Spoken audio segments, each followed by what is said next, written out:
Maaga pa lang, dagsana mga iskot-iska para iikot sa campus sa mga obrang lantern installations. Pagsapit ng dilim, mas lalo pang umangat ang ganda ng 26 na entry sa temang Nilay at Sikhay.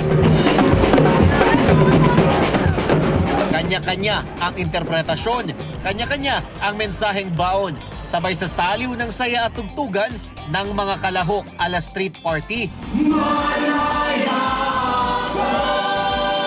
Dahil palaging on a roll ang mga gawang parol, hiwalay ang kategory ng mga taga-College of Fine Arts. Perya ang sentro ng mga higanteng pailaw nila. Pagkatapos ng light show, it's time to announce the winners. Sa academic units, pinaka-nagningning ang College of Law!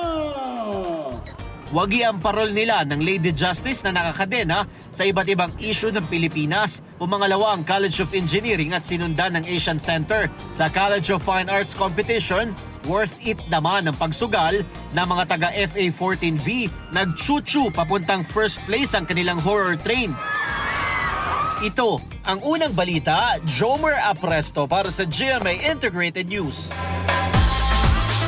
Kapuso, huwag magpapahuli sa latest news and updates. Mag-iuna ka sa balita at mag-subscribe sa YouTube channel ng GMA Integrated News.